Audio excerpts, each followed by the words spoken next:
Hello students, chemistry class में आपका स्वागत है। आज जो हम चैप्टर डिस्कस करने जा रहे हैं उसका नाम है फिनॉल, जो कि एक बहुत इंपॉर्टेंट चैप्टर भी है और साथ में बहुत इजी चैप्टर भी है। यदि हम फिनॉल की बात करेंगे तो इस चैप्टर में हम सबसे पहले उनके फिनॉल के इंट्रोडक्शन, उनकी नोमेनक्लेचर मीन्स नामकरण, उनके बनाने की विधियाँ, मेथड ऑफ प्रिपरेशंस, इसके अलावा उनकी केमिकल और फिजिकल प्रॉपर्टीज़ के बारे में डिस्कस करेंगे। तो स्टार्ट करते हैं इंट्रोडक्शन के साथ में।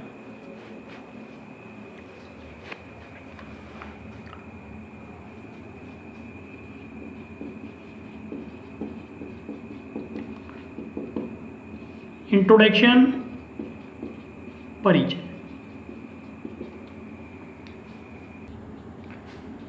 जब किसी एरोमेटिक रिंग पर एरोमेटिक रिंग या वलय पर एरोमेटिक वलय पर एक या एक से अधिक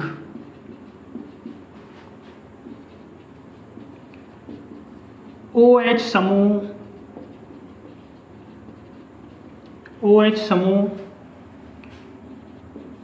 उपस्थित हो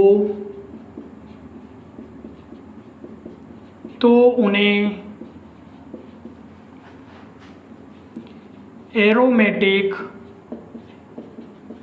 हाइड्रोक्सी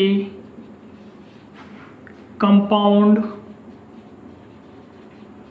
या यौगिक, एरोमेटिक हाइड्रोक्सी यौगिक या एरोमेटिक हाइड्रोक्सी कंपाउंड कहा जाता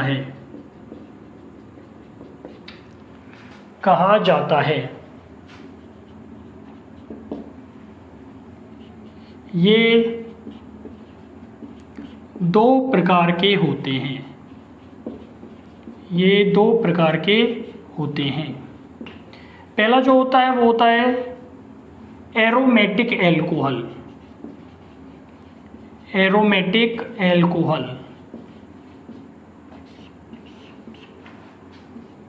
हिंदी में बोलते हैं एरोमेटिक एल्कोहल।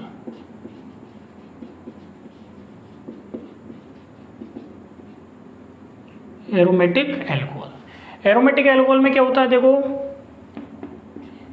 इन यौगिकों में OH समूह एरोमेटिक रिंग या वलय की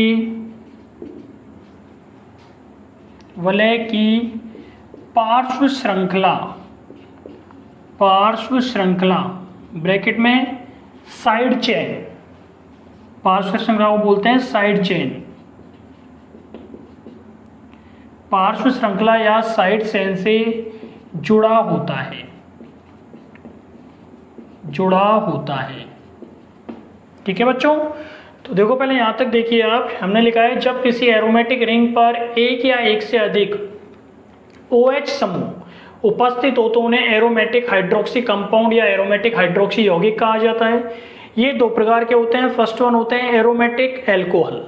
एरोमेटिक एल्कोहल की बात करते हैं तो इन यौगिकों में OH समूह एरोमेटिक रिंग की पार्श्व श्रृंखला या साइड चेन से जुड़ा होता है। ठीक है, एग्जाम्पल देखते हैं इसके।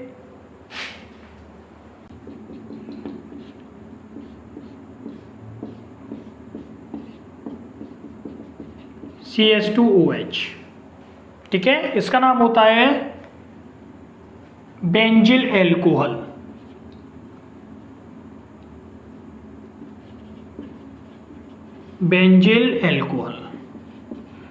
तो हम देखते हैं इसमें जो OH समूह होता है वो एरोमेटिक रिंग की जो साइड चेन होती है या पार्श्व श्रृंखला होती है उससे जुड़ा होता है। ठीक है, और ये कैसा होता है, प्राइमरी कंपाउंड होता है, ये प्राथमिक कंपाउंड होता है। बेंजिल एल्कोहल इसको बोलते हैं। क्या बोलते हैं इसको? बेंजिल एल्कोहल कहा जाता है इसको। ठीक है, यदि हम देखते हैं दूसरा एग्जांपल इसका, तो CH3OH, ठीक है। इसका नाम क्या होता है, ये सेकेंडरी कंपाउंड होता है, द्वितीयक कंपाउंड होता है। कौन सा होता है ये, सेकेंडरी, ठीक है। इसका यदि IUPAC नाम देखते हैं तो क्या हो जाएगा इसका, 1-फेनिल एथेनॉल। क्या नाम हो जाएगा इसका, 1-फेनिल एथेनॉल। 1-फेनिल पे 1 पे क्या है, फेनिल और इथेनॉल, ठीक है, 1-फेनिल इथेनॉल। तीसरा एग्जांपल यदि हम देखते हैं इसका,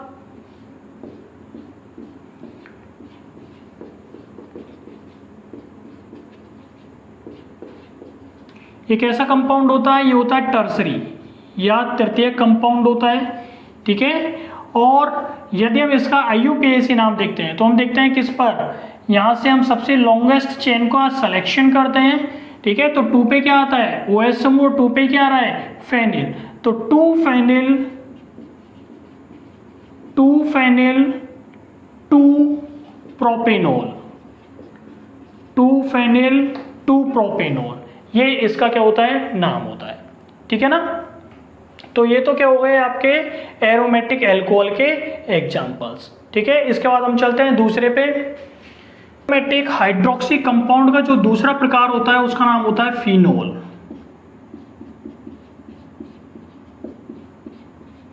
फिनोल। और इन यदि फिनोल्स की यदि हम बात करते हैं तो देखो फिनोल्स में OH समूह या OH ग्रुप, ठीक है। फिनोल्स में OH समूह या OH ग्रुप सीधे डायरेक्ट एरोमेटिक रिंग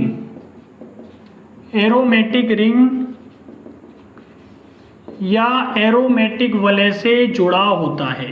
सीधा किससे जुड़ा होता है, एरोमेटिक रिंग से जुड़ा होता है।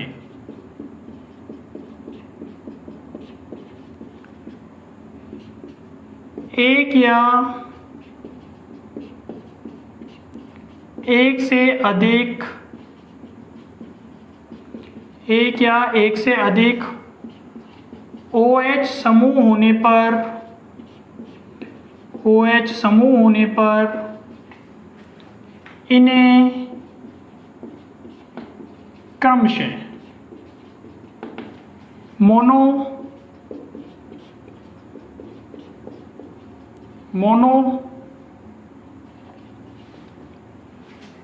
डाई या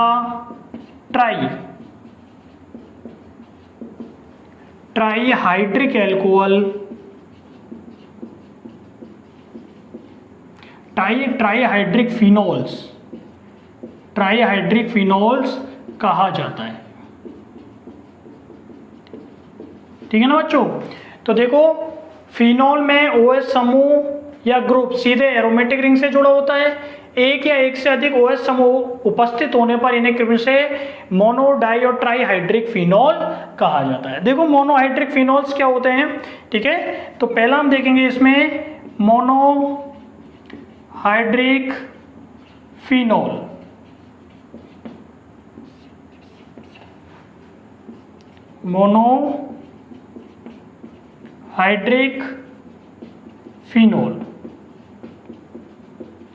मोनोहाइड्रिक फिनोल के एग्जांपल देखिए।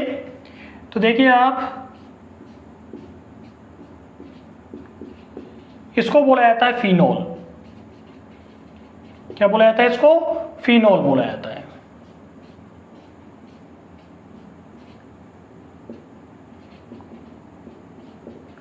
यदि केवल एक OH समूह जुड़ा होता है तो इसे बोला जाता है फिनोल, क्योंकि मोनो की बात करते हैं तो ऑब्वियस सी बात है एक OH समूह मिलेगा।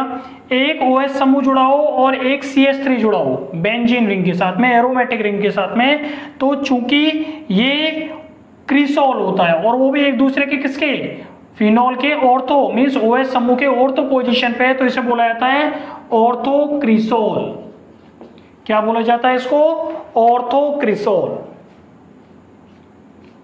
और ये यदि CH3 जो समूह होता है ये यदि मेटा पोजीशन पे होता है तो इसे बोला जाता है मेटा क्रिसोल।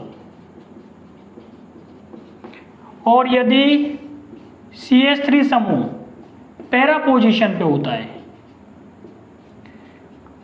तो इसे बोला जाता है पैराक्रिसोल। इधर लिख रहा हूं मैं इसका नाम पैराक्रिसोल, ठीक है ना। तो देखो आप मोनोहाइड्रिक फिनोल में क्या होता है, मोनोहाइड्रिक फिनोल में केवल एक OH समूह सीधे किससे जुड़ा होगा, एरोमेटिक रिंग से जुड़ा होगा। तो एक OH समूह तो इससे जुड़ा हुआ है तो इसका नाम फिनोल हो गया। एक OH समूह एरोमेटिक रिंग से जुड़ा हो, साथ ही साथ एक CH3 भी जुड़ा हुआ हो, मेथिल समूह भी जुड़ा हुआ हो किससे, एरोमेटिक रिंग से, तो इसे बोला जाता है, चूंकि ये इसके ऑर्थो पोजीशन पे, ये ऑर्थो, ये मेटा और ये पैरा पोजीशन होती है, ऑर्थो पे जुड़ा हुआ है इसलिए इसको ऑर्थो क्रिसोल कहेंगे। यहाँ पे ये CH3 है, ये इसके कंपैरिजन में मेटा पोजीशन पे इसलिए इसको मेटा क्रिसोल कहते हैं। और ये CH3 यहाँ पे OH के कंपैरिजन में, ठीक है, पैरा पोजीशन में करेस्पॉन्डिंग, OH के करेस्पॉन्डिंग किस पोजीशन में, पैरा पोजीशन में, इसलिए इसको क्या बोला जाता है, पैराक्रिसोल बोला जाता है, ठीक है ना बच्चों। नेक्स्ट हम देखेंगे डाईहाइड्रिक फिनोल्स। डाईहाइड्रिक फिनोल्स, और नाम से ही पता चल रहा है डाई मीन्स दो OH समूह जुड़े होंगे इसमें, ठीक है। डाईहाइड्रिक फिनोल, दो OH समूह इसमें एरोमेटिक रिंग से जुड़े होंगे। तो देखिए आप, ये एक OH और ये एक OH, इसका नाम होता है कैटेकोल या कैटेचोल, ठीक है। यदि IUPAC नाम देखेंगे तो इसका नाम क्या हो जाएगा, बेंजीन 1,2-डाईओल। क्या नाम हो जाएगा, बेंजीन 1,2-डाईओल, ठीक है ना। सेकंड एग्जांपल देखो इसका, डाईहाइड्रिक फिनोल का, ये OH और एक OH ये रहा, क्या नाम हो जाएगा, इसका नाम होता है रिसोर्सिनोल। रिसोर्सिनोल, क्या नाम हो जाएगा इसका IUPAC नाम, बेंजीन 1,3-डाईओल, डाईओल, बेंजीन 1,3-डाईओल। और यदि ये एक दूसरे के करेस्पॉन्डिंग, दोनों जो OH समूह है वो एक दूसरे के करेस्पॉन्डिंग पैरा पोजीशन पे हो तो इन्हें बोला जाता है क्विनोल। क्या बोला जाएगा, क्विनोल। और इसका नाम हो जाएगा बेंजीन 1,4-डाईओल। क्या नाम हो जाएगा, बेंजीन 1,4-डाईओल। अब हम देखेंगे इसमें trihydric phenols. Trihydric phenols, trihydric phenols के एग्जांपल्स देखते हैं।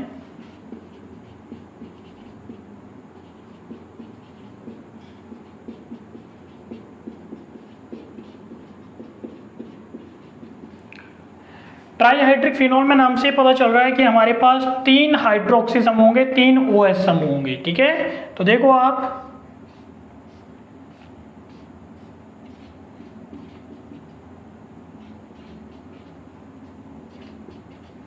ये आप देखो ये कौन कौन सी पोजीशन पे है, 1 2 3 4 5, ठीक है, 1 2 3 4 5, ठीक है। इसका नाम होता है फ्लूओरोग्लूसिनोल। 1 पर है, 3 पे है OH समूह और 5 पे, तो इसका नाम होता है फ्लूओरोग्लूसिनोल। फ्लूओरोग्लूसिनोल, क्या नाम है इसका, फ्लूओरोग्लूसिनोल। और यदि इसे हम IUPAC नाम देखेंगे तो IUPAC नाम हो जाएगा इसका बेंजीन 1,3,5-ट्राईओल। क्या नाम हो जाएगा इसका, इधर लिख देता हूं इसका नाम, बेंजीन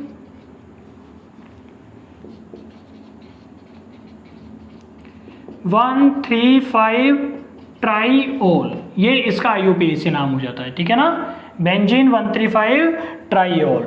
और यदि हमारे पास तीनों हाइड्रोक्सी समूह होते हैं वो इस पोजीशन पे उपस्थित होते हैं, एक OH यहाँ, एक OH यहाँ और एक OH यहाँ, इसका नाम होता है पायरोगेलोल। क्या नाम होता है इसका, पायरोगेलोल, पायरोगेलोल, ठीक है, ये इसका नाम होता है। और यदि हमारे पास OH, तीनों जो OH समूह होते हैं उनकी स्थिति कुछ इस प्रकार होती है,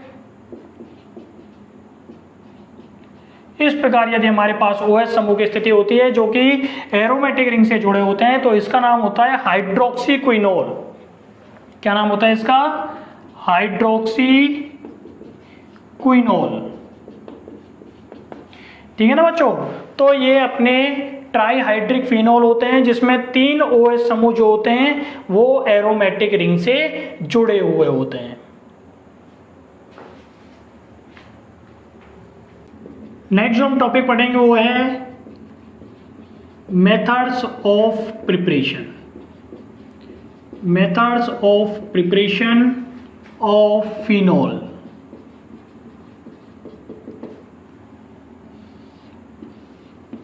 फिनोल को बनाने की विधियां।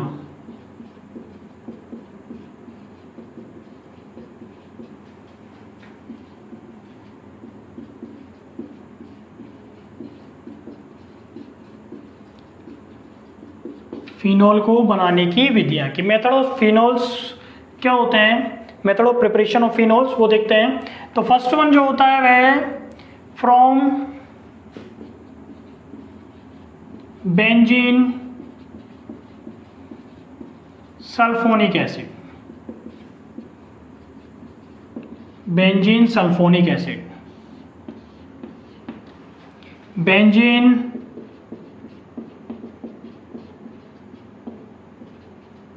सल्फोनिक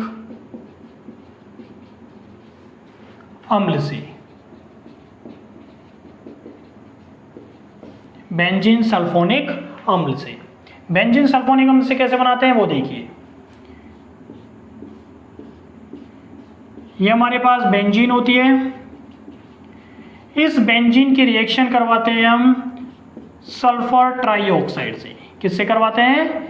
सल्फर ट्राईऑक्साइड से। सल्फर ट्राईऑक्साइड से इसकी रिएक्शन करवाई जाती है और ये जो रिएक्शन होती है वो होती है H2SO7 और इसका नाम होता है ओलियम।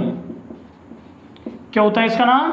ओलियम। तो ओलियम की उपस्थिति में सल्फर ट्राईऑक्साइड से रिएक्शन करवाई जाती है तो SO3 और एक यहां से बॉन्ड जुड़ेगा तो H निकलेगा। क्या हो जाएगा? क्या जुड़ जाएगा? SO3H और इसका नाम होता है बेंजीन सल्फोनिक अम्ल। बेंजीन सल्फोनिक अम्ल। क्या नाम होता है इसका? बेंजीन सल्फोनिक अम्ल। इस रिएक्शन को सल्फोनीकरण भी कहा जाता है या सल्फोनेशन भी कहा जाता है। क्या कहा जाता है इस रिएक्शन को? सल्फोनेशन या सल्फोनीकरण।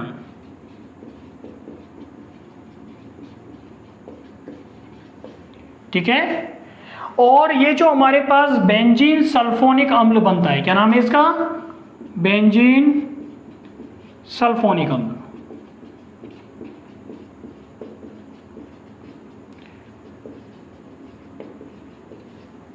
और ये जो हमारे पास बेंजीन सल्फोनिक अम्ल बनता है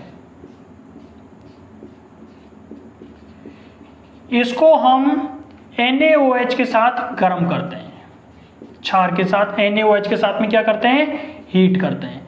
हीट करेंगे तो यहां से देखो बच्चों OH और H minus H2 water molecule होता है वो बाहर निकल जाता है, जल का अणु बाहर निकल जाता है और ये जो Na है वो यहां पे जुड़ जाता है। ठीक है। क्या हो जाएगा? SO3Na। क्या नाम हो जाएगा इसका? इसका नाम होता है sodium benzene sulphonate. Sodium benzene sulphonate. इस सोडियम बेंजीन सल्फोनेट की रिएक्शन हम करवाते हैं NaOH से। 2 मोल NaOH के ले लेते हैं, है ना, और इसके रिएक्शन करवाते हैं NaOH के साथ में। टेम्परेचर रखेंगे 573 केल्विन, 573 केल्विन। 573 केल्विन के साथ यदि हम रिएक्शन करवाएंगे तो देखो हमारे पास क्या निकलेगा? Na और एक Na यहां से। ठीक है। Na2 क्या क्या निकल गया?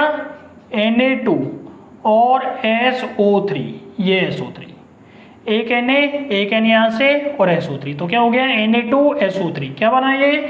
Sodium sulphide. क्या निकला? सोडियम सल्फाइड, है ना। और क्या बनेगा हमारे पास? H2O, एक वाटर मॉलिक्यूल बाहर निकल जाएगा। ठीक है, H2O बाहर निकल गया। अब हमारे पास क्या बचा, एक तो O बचा और एक Na बचा, तो ये कहाँ जाएंगे, बेंजीन रिंग पर। क्या जाएंगे, बेंजीन रिंग पर। ठीक है, O नेगेटिव Na पॉजिटिव।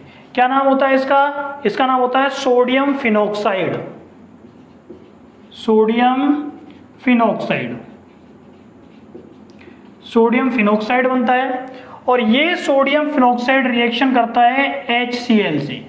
किससे रिएक्शन करता है, HCl से रिएक्शन करेगा।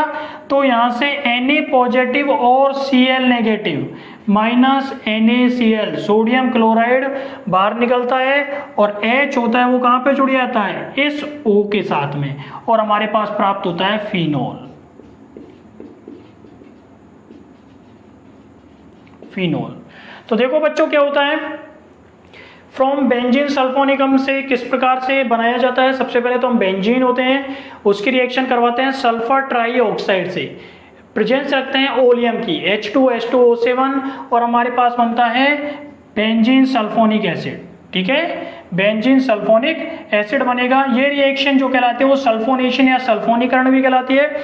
अब ये जो हमारे पास बनता है क्या, बेंजीन सल्फोनिक एसिड, इस बेंजीन सल्फोनिक एसिड की रिएक्शन कर, इस बेंजीन सल्फोनिक एसिड को NaOH के साथ में गर्म किया जाता है। तो एक H2O का मीन्स वाटर मॉलिक्यूल, यहाँ से देखो इस तरीके से ये वाटर मॉलिक्यूल होता है, H2O बाहर निकल जाता है। ठीक है, और हमारे पास क्या बनता है, SO3Na। क्या नाम होता है, सोडियम बेंजीन सल्फोनेट होता है। इस सोडियम बेंजीन सल्फोनेट की रिएक्शन NaOH के 2 मोल से करवाते हैं। टेम्परेचर रखेंगे 573 केल्विन, 573 केल्विन, 300 से 350 के आसपास रखा जाता है टेम्परेचर। और यहाँ से अपने पास क्या निकल जाएगा, देखो Na और एक Na ये रहा, Na2SO3 सोडियम सल्फाइड बाहर निकलता है, और H2O जो एक जल का अणु या वाटर मॉलिक्यूल बाहर निकलेगा। हमारे पास क्या बचेगा, ONA, जो यहाँ पे जुड़े जाते हैं इस बेंजीन रिंग पर। बेंजीन रिंग के साथ जुड़ेंगे, क्या नाम होगा इसका, सोडियम फिनॉक्साइड। इस सोडियम फिनॉक्साइड की रिएक्शन करवा देते हैं HCl के साथ में, Na और Cl सोडियम क्लोराइड बाहर निकलता है, O होता है वो, ये H होता है, ये O पे जुड़ जाता है, और हमारे पास बनता है फिनोल। नेक्स्ट प्रिपरेशन मेथड देखते हैं, फ्रॉम डाई एजोनियम साल्ट। किससे, diazonium salt, diazonium लवण से।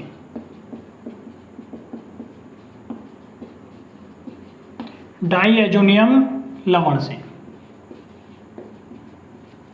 डाई एजोनियम लवण से कैसे बनता है, देखो सबसे पहले तो हम ये देखेंगे कि डाई एजोनियम लवण कैसे बनता है, उसके बाद देखेंगे डाई एजोनियम लवण से फिनोल कैसे बनता है। तो देखिए आप, ये होता है हमारे पास एनिलीन। क्या नाम होता है इसका, एनिलीन।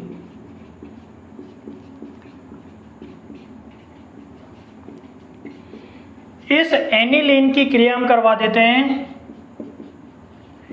NaNO2 प्लस HCl से, NaNO2 प्लस HCl से। 2 HCl ले लेते हैं, 2 मोल ले लेते हैं HCl के। ये होता है सोडियम नाइट्राइट, सोडियम नाइट्राइट। ठीक है, तो एनिलीन की जो रिएक्शन करवाते हैं वो सोडियम नाइट्राइट और HCl के 2 मोल से करवाते हैं। तो देखो क्या निकलता है हमारे पास, एक तो Na और Cl माइनस NaCl। ठीक है, और देखो हमारे पास कितने हाइड्रोजन है, 2 हाइड्रोजन ये रहे और 2 हाइड्रोजन ये रहे, 4 हाइड्रोजन है और 2 ऑक्सीजन ये रहे, तो -2H2O, 4 हाइड्रोजन निकल गए, 2 ऑक्सीजन निकल गए। ठीक है, तो जब इसकी रिएक्शन करवाते हैं तो सोडियम क्लोराइड और वाटर मॉलिक्यूल होते हैं या जल का अणु होता है वो बाहर निकलता है। हमारे पास क्या बचा, देखो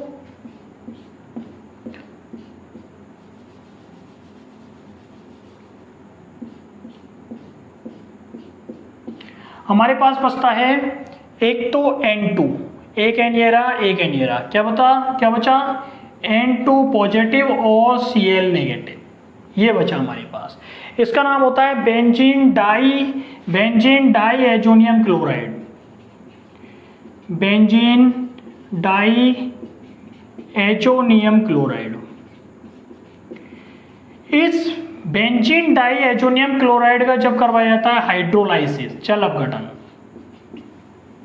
ठीक है, जल अपघटन जब करवाया जाता है तो यहाँ से देखो आप एक H और एक Cl माइनस HCl ये बाहर निकल जाता है, OH और एक क्या निकल जाता है, एक N2 बाहर निकल जाता है और हमारे पास जो OH बचता है वो कहाँ पे आ जाता है, यहाँ पे बेंजीन रिंग पर, और हमारे पास बनता है फिनोल।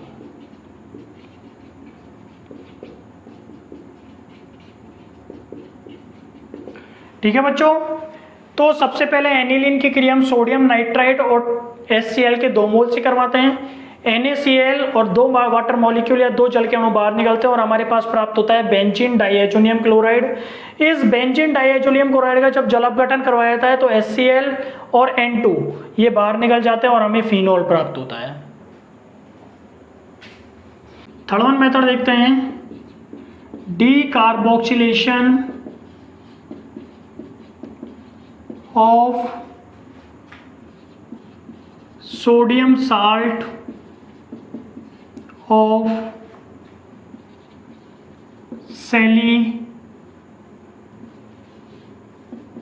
Salicylic acid.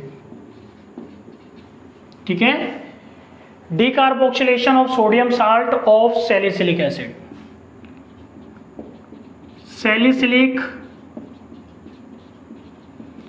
अम्ल के सोडियम लवण के विकार्बोक्सिलीकरण से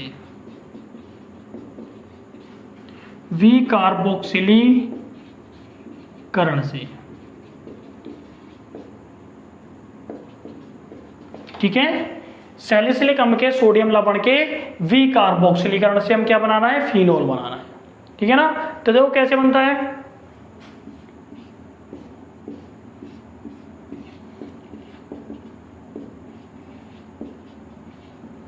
ये होता है सोडियम सैलिसिलेट। सैलिसिलिक अम्ल का सोडियम लवण होता है, इसे बोलते हैं सोडियम सैलिसिलेट।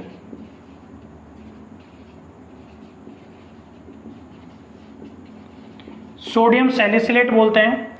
और इस सोडियम सैलिसिलेट, हिंदी में लिख देता हूं इसको, सोडियम सैलिसिलेट, इस सोडियम सैलिसिलेट की रिएक्शन करवाते हैं हम सोडा लाइम से। और सोडा लाइम क्या होता है, NaOH और CaO कैल्शियम ऑक्साइड का मिक्सचर। ठीक है, क्या होता है ये, सोडा लाइम। सोडा लाइम के साथ हम रिएक्शन करवाते हैं इसकी,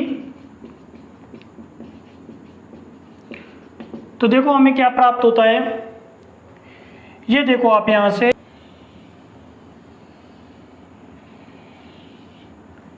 ठीक है, Na2 वो Na और Na क्या हो गया, Na2COOO क्या नाम हो गया, Na2CO3।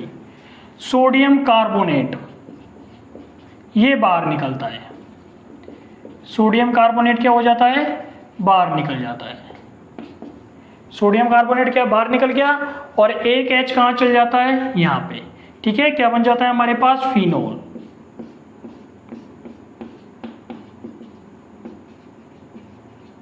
फिनोल। तो देखो जब सोडियम सैलिसिलेट की अभिक्रिया सोडा लाइम के साथ में करवाई जाती है तो सोडियम कार्बोनेट तो बाहर निकलता है और हमें क्या प्राप्त होता है, फिनोल प्राप्त होता है।